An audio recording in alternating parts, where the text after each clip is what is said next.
7वीं सदी के आगाज में मशरक व सतह में एक नई ताकत का उदय हुआ। खलीफा अमर बनाल खिताब की क़यादत में मुस्लिम फौजी जजीर हिंद मारब से निकल आए। उन्होंने असूकत की दो अजीम सल्तनतों को ललकारा, मगरब में बाज़नतीनी सल्तनत और मशरक में फ़ारस के सासानी सल्तनत।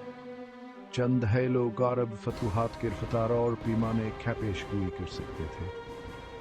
अनजंगजू ने इतने ज़बरदस्त दुश्मनों के खिलाफ कामयाबी की से हासिल की। मोरखीन मुसलमान फ़ौजावरान के मुखालफिन के दरमियाना एक वाज़ेह फ़र्क की तरफ इशारा करते हैं। रोमिया और फ़ारसी अपनी फ़ौजी ताकत के बावजूद अक्सर अंदरूनी तकसीमा और कम हौसले का शिकार रहते थे। उनके सिपाही जो अक्सर किराए के फ़ौजी या ग़ुलाम होते थे, में इनके मुस्लिम हमनसबों की तरह मनगा और अज़्म की कमी थी।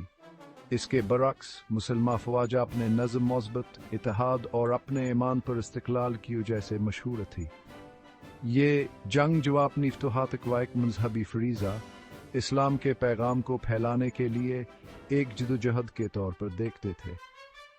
इस अक़ीदे ने मैदान जंग में उनके हौसले और अज़्म को तक़वियत बख्शी। खलीफा अमर बनाल खिताब की क़यादत ने मुसलमान फ़ौज के किरदार की तश्कील में अहम किरदार अदा किया। हज़रत अमर सैफ ने आजिज़ी, इंसाफ़ और तक़वा के सलामी अक़दार को मुजस्सम बनाते हुए मिसाल कायम की। वह मशहूर तौर पर पैदल यरूशलेम में दाखिल हुए, सादगी से मिलबूस पिछले फ़ातहीन के परताइश मुज़ाहिरों के बलकुल ब्रक्स। इनकी फ़तह याफ्ता आबादियों की फ़लाह व बहबूद के लिए इनकी तशवीश, क़ता नज़रान के मजहब के ने इनके लिए एहतराम और तारीफ़ हासिल की। यह नस्फ़ान हावर रहमदलान हरवी आबाज नतीनियों और फ़ारसियों के अक्सर ज़ालिमान हुक्मरानी के बिल्कुल बरक्स था। जवाबात सुनकर हेराक्लियुस ने मबीना तौर पर काबिल ज़िक्र बसीरत के साथ पेशगोई की कि मुसलमान फ़तह याब होंगे। उन्होंने तस्लीम किया कि इनका ईमान, इत्तेहाद और मकसद का एहसास इन्हें वाकई एक काबिल एहतराम क़ुव्वत बनाता है। 636 ईस्वी में यरमुका और 636 ईस्वी में कादसिया की लड़ाइयां खूबियों के असरात की मिसाल देती हैं।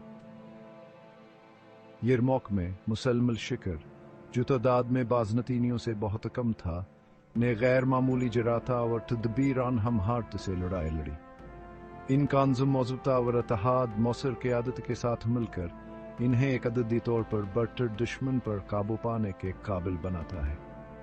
इसी तरह कादसी हमें मुसलमानों को एक ताकतवर फ़ारसी फ़ौज का सामना करना पड़ा। जंगी हाथियों और परअज़्म दुश्मन का सामना करने के बावजूद मुसलमान फ़ौज साबित कदम रहे। उनका ईमान और नज़्म मज़बूत उनकी हुकूमत अमली के साथ मिलकर उन्हें बढ़ते हुए मुश्किलात के खिलाफ फ़तह की तरफ ले गया। इब्तिदाई सल्म फ़तूहात महज़ फ़ौजी फ़तूहात नहीं थी।